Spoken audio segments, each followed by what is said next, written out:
What's the story, Morning Glory? What is the word, Hummingbird? Thank you so much for clicking on my channel and for joining me for this review of Basketball Wives Season 10, episode, 632, because this is the longest season I've ever seen. So this episode starts off where the last episode ended, and this is when Jennifer called Jackie to confront her about giving her a room that wasn't as good as the other girls. So all the other girls got an actual suite in the hotel that Jackie set everybody up in, and Jennifer just got a regular schmegular middle class type of room with 2 beds, and that's it. No balcony, no suite, no nothing. So she calls Jackie and she was like, I'm not a basic, and how dare you give me a deluxe, or what does she call it, a double deluxe or a deluxe room when everybody else got a suite, and you know what you did, and you did this on purpose. And of course Jackie denies doing it on purpose, but we all know that she did do it on purpose because she is still mad at Jennifer. Even though she went to her house and apologized to Jennifer before the trip, she wasn't really sorry. Jackie's so full of games. She wasn't sorry one bit. She's still mad at Jennifer. So the more Jennifer kept going, Jackie finally said, well, you know what? I'm going to come up there and I'm going to clown your mother effing ass. So here comes Jackie. As soon as she walked into the room, her and Jennifer were like, boom, they got into it. So they're yelling at each other, cussing each other out, faces like centimeters away from one another. And they're arguing, they're going back and forth. Jackie then says, well, you know what? I don't want you coming to whatever event she had planned for the girls. And Jennifer was like, you know what? Fine, I'm out of here. So Jennifer says she's leaving, she's gone, and she really did leave. She left, she got the hell out of Sacramento, went back to LA. So moving on from there. So Jackie takes the girls on a tour of the stadium that her husband is going to be coaching in. It's called Golden One Center. So she takes all the girls on this tour, and it's a nice stadium, like all stadiums, it was nice.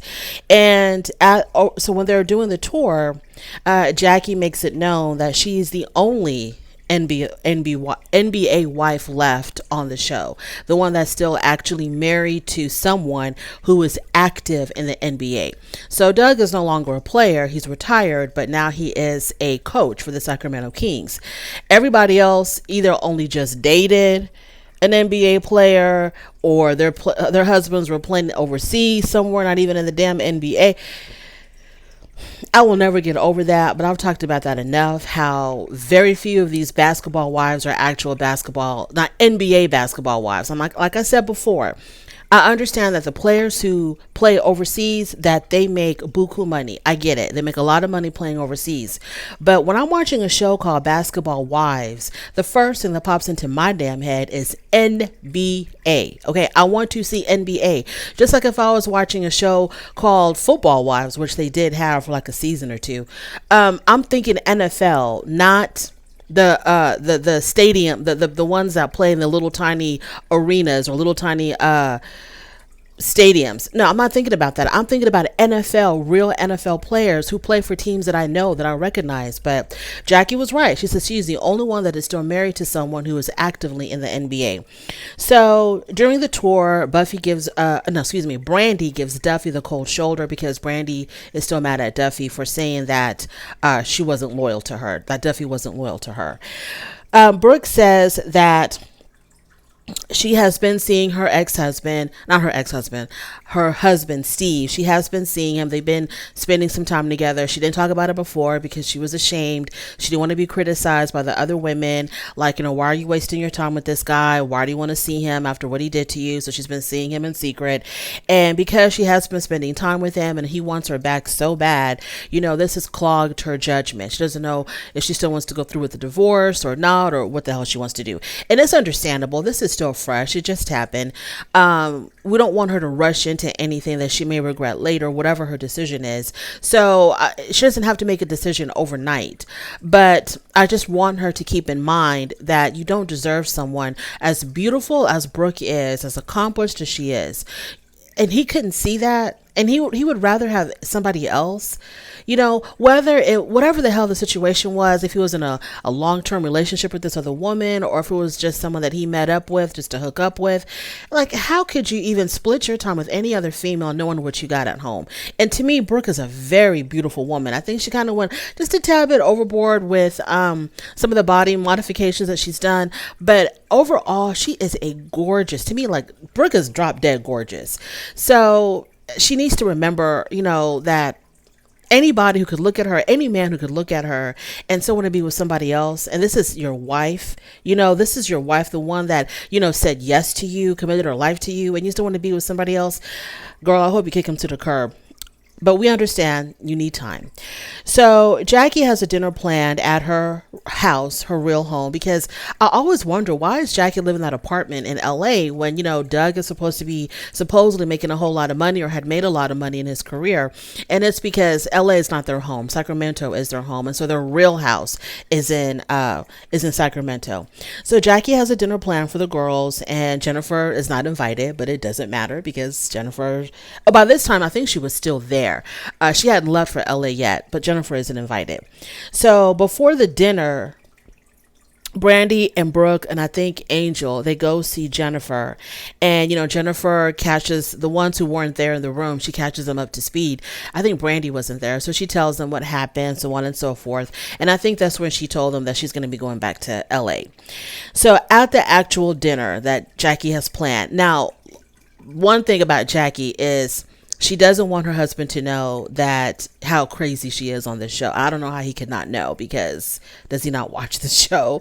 But for her, it was a big deal that they didn't argue in the home, because she doesn't want Doug to hear them arguing. She didn't want Doug to catch any whiff of her having any conflict with anybody for any reason. So whenever, like, if things got kind of elevated at the dinner table, she would tell the girls, shh, be quiet, Doug can hear us. So they basically had to talk, and they had to whisper the whole entire dinner, because they didn't want Doug to know that, that they were going through any kind of issues or conflict with one another. It's bizarre, absolutely bizarre, because doesn't your husband watch the show? Hasn't he seen you act a plumb fool in the past, Jackie? I don't know what's going on there. So they all sit down for dinner. Doug stops by. He says hi to everybody. And he tells them to walk in love, or do something in love. So Jackie denies giving Jennifer the lesser than room on purpose. And nobody believed it. We all know that she did it on purpose. Angel tells Jackie that Jennifer had said that she would never return to Sacramento, because Jennifer was so pissed that she was like, I will never come back to Sacramento ever again. And Jackie was offended by that. Like, she's the one that found Sacramento. She was so offended by that she said, you know what, I am done with Jennifer. Moving on from there. So then Duffy talks about how well her therapy is going with her husband, Iman, how her therapist is teaching her some really good skills, communication skills, how to communicate better, not to always jump to anger, how to control her temper, etc. And then Brooke says, well, did your therapist teach you about loyalty? Brooke was trying to be shady and messy, and clearly, standing for Brandy. And Brooke says that loyalty is really important to her. Now she's internalizing the loyalty thing that Brandy and Duffy are going through, or the lack of loyalty that Duffy has for Brandy. She's kind of like internalizing that because her husband betrayed her. So her husband showed her no loyalty. So right now, Brooke is very sensitive on the whole loyalty subject. So the next day they work out. Oh, by the way, Brandy didn't give Duffy any attention at dinner, none whatsoever. So the next day they go work out, and Brooke talks about her marriage, and she said that she is still going to go through with her divorce, and but she has been spending time with her husband, but she feels like she wants to go through with her divorce. Angel has to leave early because she has a medical emergency, and I was like, oh my God, what happened? Like, what's wrong now? Because the last time her daughter was having excruciating headaches, that she had to take her to the emergency room. That's how bad the girl's headaches were, and they had to give her an MRI and all of that.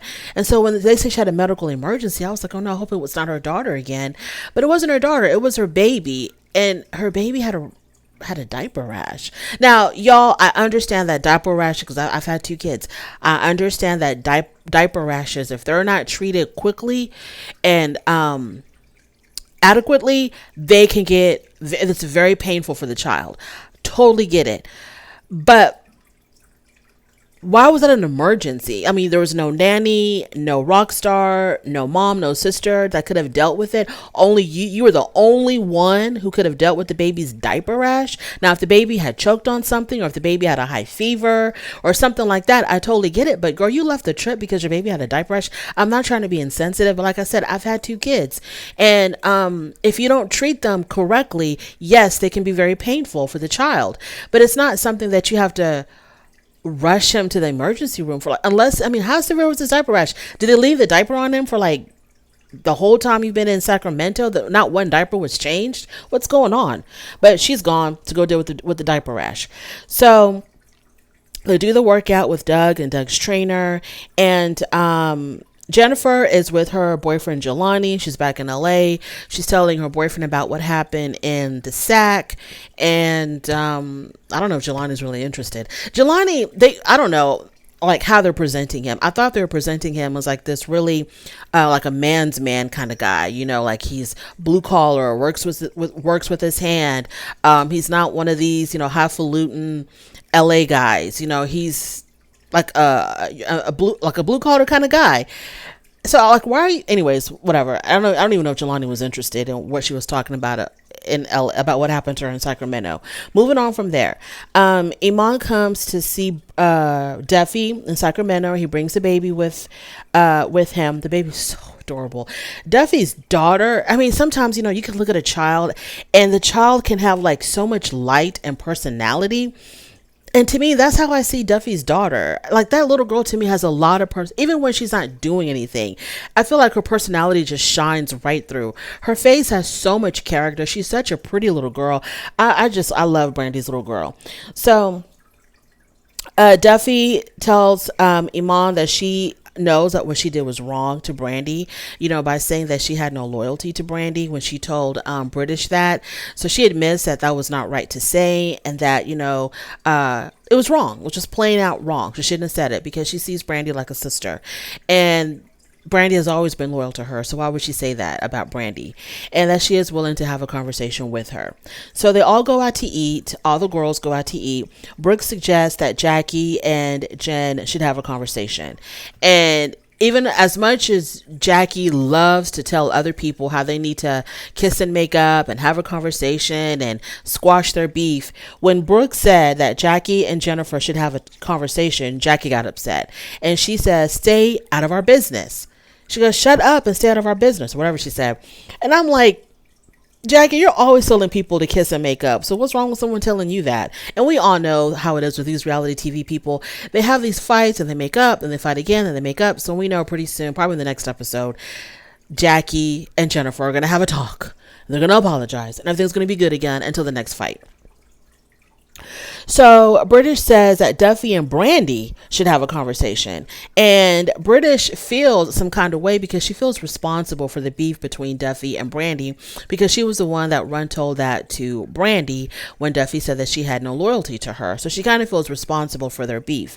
So when she said that they should have a conversation, Brandy looks at her and she's like, "Shut up."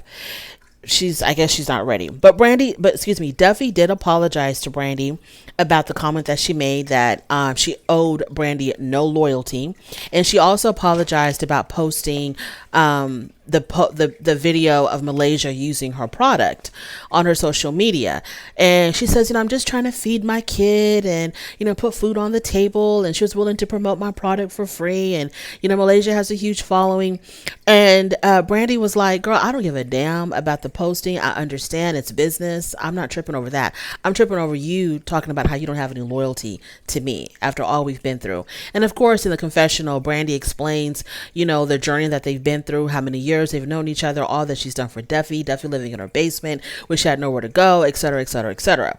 So Brandy was really hurt by that, and she should have been hurt. She should have been hurt. And then Duffy said, well, you also hurt me, talking about how you were calling me weird and calling me strange. And yeah, Brandy said some things to Duffy that were not nice. So they should both apologize to each other. But Duffy was the one that apologized to Brandy. And she wants Brandy to forgive and forget. And Brandy told her, I will definitely forgive, but I will not forget. And that's where the episode ended. I don't have any final thoughts. I really don't. Whatever. I'm just like, how many more episodes? I'm hoping next week is the finale. Something in my spirit is telling me that we're nearing the end. And I hope that we're going to have a good reunion. And I hate a reunion that had a decent season. And I don't know if this, it doesn't even matter if the season was decent or not, but I hate a reunion when people don't want to show up for whatever reason. Other commitments, they're too scared to face whoever they pissed off. And Jennifer's good and not showing up at a reunion. So I really need all these girls to show up. It's not like they had any kind of really big major beef. It's just the same petty stuff over and over again. But I need this season to end and I need to get to the damn reunion. Thank you so much for joining me. I really do appreciate it. On your way out, don't forget to rate the video. If you like this content, please go ahead and subscribe, and I will most definitely talk to you later. Bye.